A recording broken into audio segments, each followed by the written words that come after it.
حضرت ابو بکر شبلی رحمۃ اللہ تعالی علیہ کی بیٹی خوبصورت تھی. ایک نوجوان کہنے لگا میرا نکاح کر دیں. آپ فرمانے لگے پتر تو 1 مہینے کے بعد آنا کر دوں گا. بڑی موٹی تازی خوبصورت صاحبزادی. تو حضرت نے اسے دوائی کھلائی, اسے پخانے لگ گئے. جو پخانہ کرتی ایک مٹکے میں سنبھال دیتے. تھوڑا وقت گزرا تو وہ ہڈیوں کا پنجر بن گئی. مہینے بھر میں دست اتنے آئے کہ کمزور ہو گئی. تو ابو بکر شبلی 1 مہینے کے بعد نوجوان کو بلایا, فرمایا ادھر آ تیرا نکاح کروں. بچی دکھائی تو وہ کمزور بستر پہ پڑی. فرمایا شادی کرنے لگا اس سے نہیں میں نے کرنی. فرمایا یہ وہی ہے؟ کہنے لگا جی نہیں. فرمایا تو کہتا تھا مجھے عشق ہے, کدھر گیا تیرا عشق؟ کہنے لگا حضرت صاحب آپ کیسی بات کر رہے ہیں. فرمایا ادھر آ. پھر وہ مٹکا جس میں گند رکھا تھا وہاں لے گئے. فرمانے لگے تیرا اس کے ساتھ عشق تھا, یہ ہے تیرا عشق. فرمایا اچھا تو میں 4 دن روٹی کھلاؤں گا پھر تندرست ہو جائے گی, لیکن میں دیکھنا چاہتا تھا کہ تو میری بیٹی سے پیار کرتا ہے یا اس کے چہرے پہ آنے والی کچھ وقت کے لیے سرخی سے پیار کرتا ہے, اس لالی سے پیار کرتا ہے جو جوانی کے وقت بچوں اور بچیوں پہ آتی ہے. کس چیز کے دل دادا؟ یعنی کیا مطلب؟ نفس کی غلامی, سراسر غلامی. اور پلٹ پلٹ کے بڑے بڑے سیانے بندے چھوٹی سی خواہش کے لیے. بڑا سمجھدار آدمی, بڑا سیانا بندہ. میں ایک بڑے بزرگ عالم تھے, میں ایک دفعہ ملنے گا تو پائے پکا رہے تھے, خود پائے پکا رہے تھے. تو وہ بڑے پیار کی بات ہوتی ہے نا.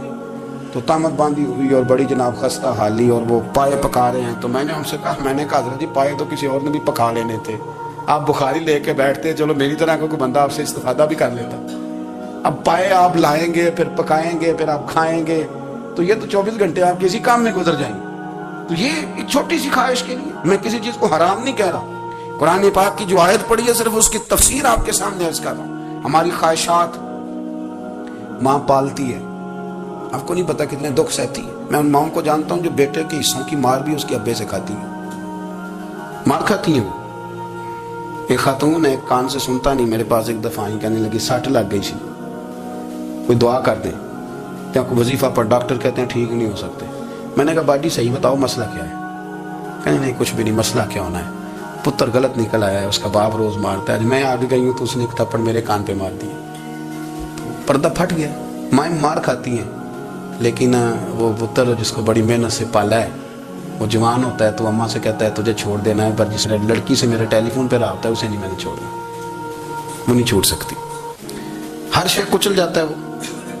اماں کبھی لیٹ کے رات کو سوچتی ہے کہ یہ تو میری کل کمائی تھی, میں تو آج بھی اس کے حصے کے تھپڑ اپنی گالوں پہ برداشت کر رہی ہوں, تو یہ کدھر گیا. اردشیر نام کا بادشاہ تھا. حضرت محدث ابن الجوزی آج سے کچھ 700 سال پہلے لکھتے ہیں. اردشیر بادشاہ بڑا خوبصورت تھا, جوان تھا, بڑا عقل مند تھا. اس نے اس طرح کی قریب قریب کی ساری ریاستوں پہ قبضہ کر لیا. بڑا عقل مند زیرک تھا, قبضہ ہو گیا. ایک بادشاہ بڑا سخت تھا, اس کے ساتھ جب پنجہ آزمائی ہوئی تو اردشیر کہتا ہے اس پہ میرا قبضہ نہیں ہو رہا تھا. اور جب ہم نے ساری ریاستوں نے مل کے اس پر حملہ کیا تو ایک قلعے کے اندر قلعہ بند ہو گیا. اردشیر بڑا خوبصورت آدمی تھا, بڑا سمجھدار تھا. تو وہ بادشاہ قلعہ بند ہو گیا, اس نے کہا نکلنا ہی نہیں. اب وہ اندر بند ہے, یک بار کی حملہ کیا تو وہ بڑا بڑا قلعہ تھا اس میں بند ہو گیا. اس بادشاہ کی نا جس پر حملہ کیا, اس کی بیٹی اچانک ایک دن قلعے کی دیوار پہ چڑھی تو اردشیر کے حسن و جمال کو دیکھا تو عاشق ہو گئی, اور اپنے ہی باپ کے خلاف اسے کہنے لگی کہ اگر تو میرے ساتھ شادی کا وعدہ کرے نا تو میں تجھے رستہ بتاتی ہوں حملہ کرنے کا. اس نے کہا میرا وعدہ رہا, تو رستہ بتا. اس نے رستہ بتایا اس لڑکی نے, اور بادشاہ نے حملہ کیا تو اس کا باپ قتل کیا, اس علاقے پہ قبضہ کیا شادی کے وعدے پر. ہاں ہاں, نفسانی خواہش مند ایک بندہ کر دیتی, نہیں سمجھ آتی اس کو میں کدھر جانا ہے, اندھا کر دیتی. حملہ کیا, اور جب اس لڑکی کو لے کے آیا نا اپنے محل میں, تو پہلے دن شادی کی پہلی رات تھی, تو بستر بچھایا کنیز نے, تو وہ کبھی کروٹ ادھر بدلتی کبھی ادھر بدلتی. تو بادشاہ کہنے لگا کیا ہے؟ کہنے لگی بستر میں کچھ ہے, مجھے تکلیف دے رہی. اس نے چراغ جلائے اور جب بستر اٹھایا تو ایک اتنا سا دھاگا نکلا. دھاگے سے عموماً تکلیف نہیں ہوتی. تو اس نے کہا تو اتنی نرم و نازک ہے کہ دھاگا.